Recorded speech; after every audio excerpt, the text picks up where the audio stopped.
किसी पर अटैक नहीं करेगा।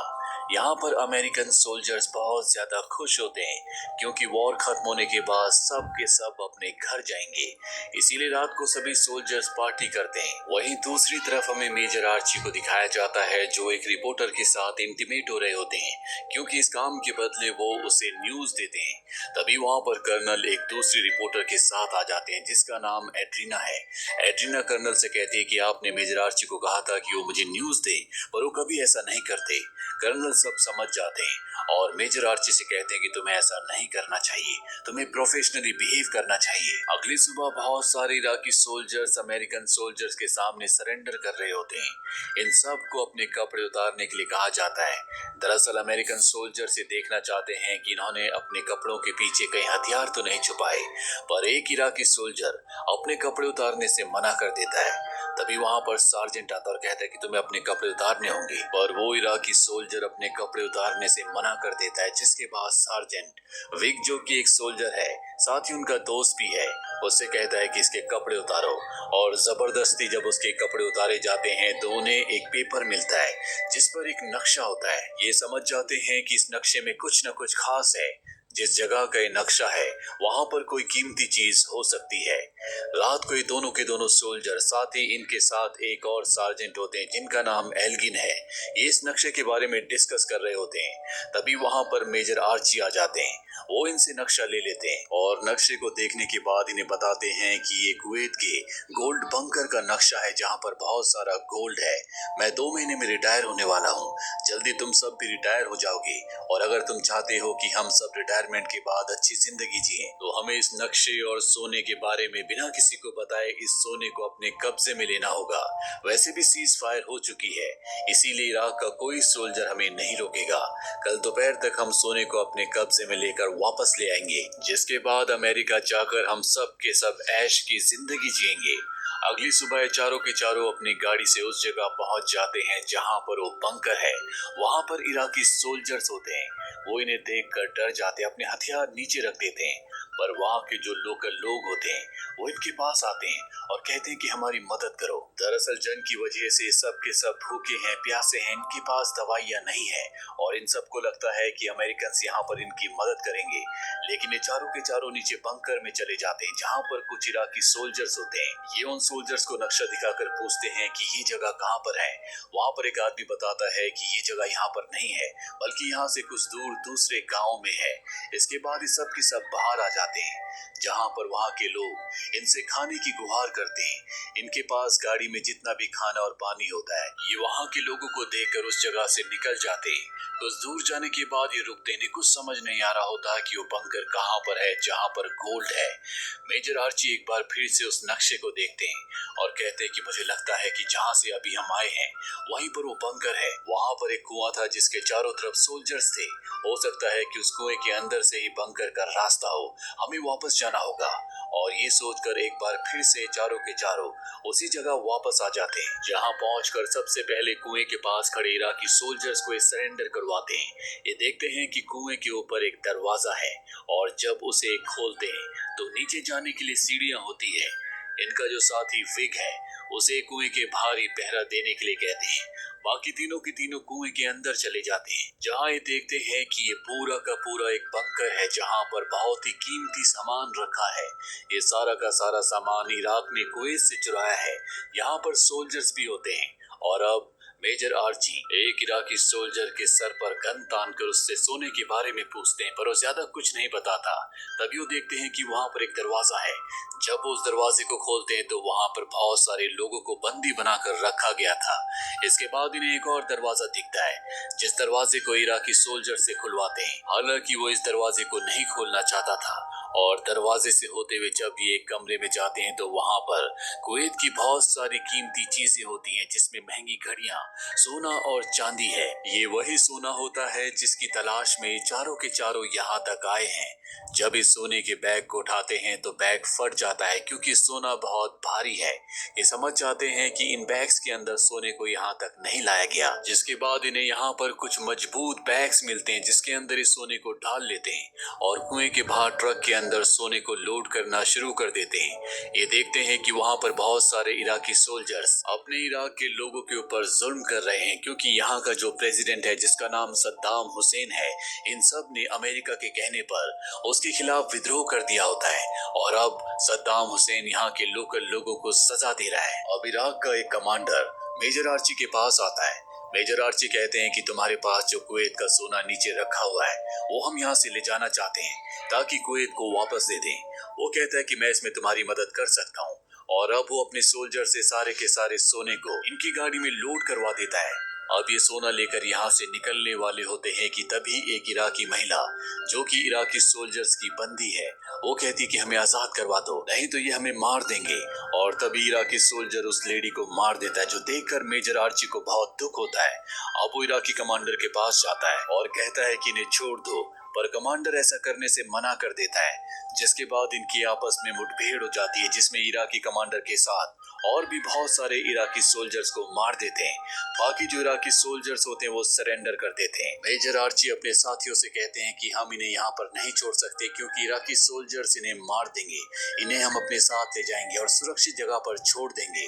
सार्जेंट उसे ऐसा करने से मना करता है। वो कहता है कि हमारा काम हो गया, हमें यहाँ से निकलना चाहिए, पर उसे मेजर आर्ची के ऑर्डर्स को मानना पड़ता है, क्योंकि वो उससे रैंक में बड़ा है और अब ये इन लोगों को अपने साथ यहाँ से ले जाते हैं।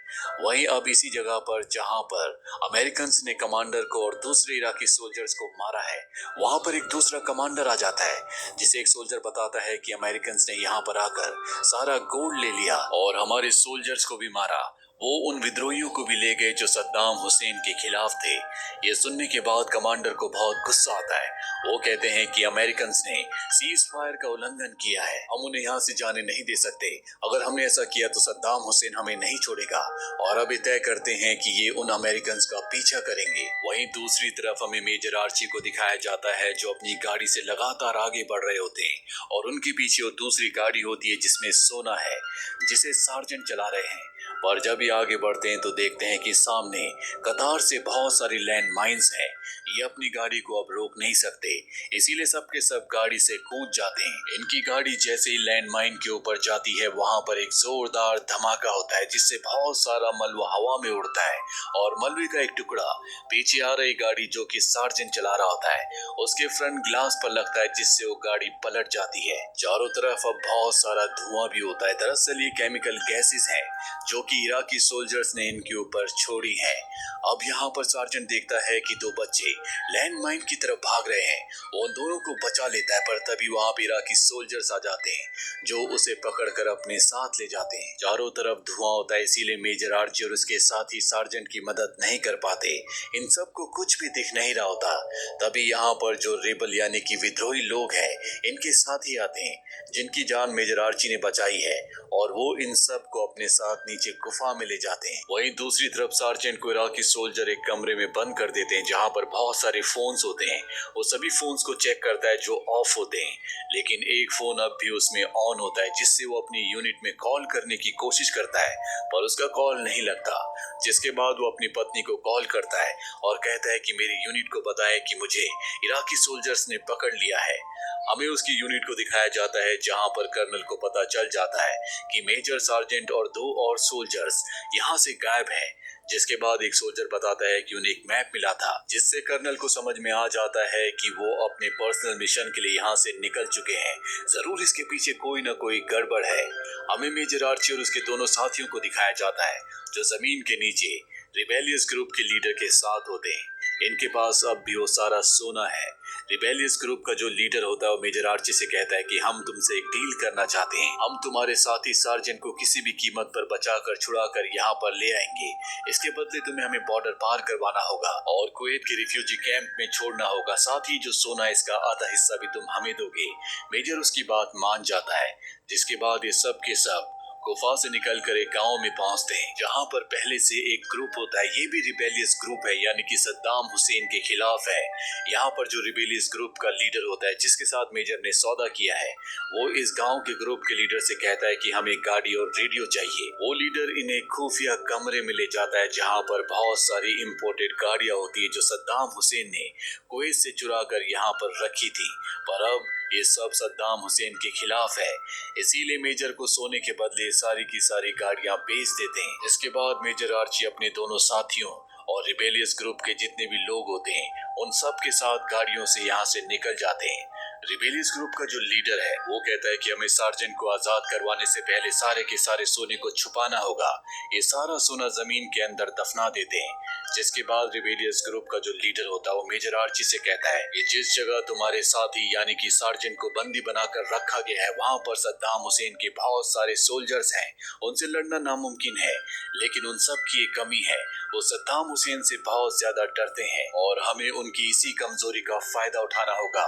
इसके बाद हमें उस बंकर के बाहर जिसके अंदर सार्जेंट को बंदी बनाकर रखा गया है वहां पर एक गाड़ी को रुकते हुए दिखाया जाता है, जिसके अंदर से सद्दाम हुसैन का एक सोल्जर वहां पर खड़े गार्ड से कहता है कि सद्दाम हुसैन यहाँ पर आने वाला है, वो तुम सबसे बहुत ज्यादा गुस्से में है, यहाँ पर आकर वो तुम सबको मार देगा।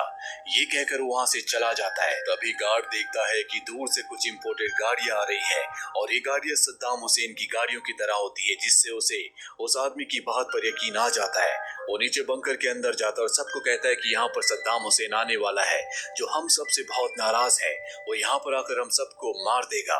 ये सुनकर सब के सब डर जाते हैं और अपने हथियार छोड़कर वहां से भागने लगते हैं। कुछ देर के बाद उसी बंकर उसी किले के सामने एक बहुत बड़ी गाड़ी आकर रुकती है, जिसमें मेजर और रिबेलियस ग्रुप के लोग होते हैं। सब के सब अंदर आ जाते हैं, जहां पर ये पूरी जगह की तलाशी लेते हैं। मेजर किसी तरह से उस कमरे में पहुंच जाता है जहां पर इन्होंने सार्जेंट को कैद करके रखा है। मेजर वहां पर कुछ सोल्जर्स को मार देता है। वहां पर कैप्टन भी होता है जिसने सार्जेंट को बहुत टॉर्चर किया होता है। मेजर सार्जेंट को गन देता है, लेकिन उस गन से वो इराकी कैप्टन को नहीं मारता। यही इसी बंकर के अंदर बहुत सारे रिबेलियस ग्रुप के और भी बंदी होते हैं। ये उन सब को भी आजाद करवा देते हैं। बाहर हमें दिखाया जाता है जहां पर कुछ इराकी सोल्जर्स रिबेलियस ग्रुप के ऊपर हमला कर रहे होते हैं। विक जो कि एक जगह छुपा होता है, जब वो सार्जेंट को देखता है तो भागता हुआ उसकी तरफ आता है और ठीक उसी वक्त एक इराकी सोल्जर उसके कंधे पर गोली मार देता है, जिससे कि वो जख्मी हो जाता है। ये उस सोल्जर को मार देते हैं जिसने विक पर गोली चलाई होती है। विक को गोली लगने की वजह से सार्जेंट बहुत दुखी होता है। वो मेजर आर्ची को मदद के लिए आवाज लगाता है और ठीक उसी वक्त एक और इराकी सोल्जर जो कि छुपा होता है वो यहाँ पर सार्जेंट को गोली मार देता है। मेजर आर्ची उस इराकी सोल्जर को मार देते हैं और अब वो अपने दोनों साथियों के पास आते हैं, जहां पर वो देखते हैं कि विक और सार्जेंट की हालत बहुत ज्यादा खराब है। सार्जेंट को सांस लेने में तकलीफ हो रही होती है, इसीलिए वो एक सुई उस जगह लगाते हैं जहां पर सांस लेने की नली होती है, जिसके बाद सार्जेंट को पहले से नॉर्मल लगता है। सार्जेंट देखते हैं कि उनके साथी विक की मृत्यु हो चुकी है, जिससे उन्हें बहुत तकलीफ होती है। और अब मेजर आर्ची रेडियो से एक सोल्जर को कॉल करते और कहते हैं कि तुम कैंप जाओ, जहां पर मेरा एक दोस्त है जो कि ड्राइवर है, उससे कहना कि 4 ट्रक लेकर इस जगह पर पहुंच जाए। साथ ही एड्रीना को जो कि रिपोर्टर है, जिससे पहले मेजर कोई भी इंफॉर्मेशन नहीं दिया करता था, उसे भी अपने साथ लाने के लिए कहता है। इसके बाद ये सब के सब उस जगह जाते हैं जहां पर इन्होंने गोल्ड को जमीन के अंदर दफनाया था। वहां से गोल्ड निकालकर यहाँ के कुछ लोकल लोगों को देते हैं ताकि उस गोल्ड से इनकी मदद हो सके।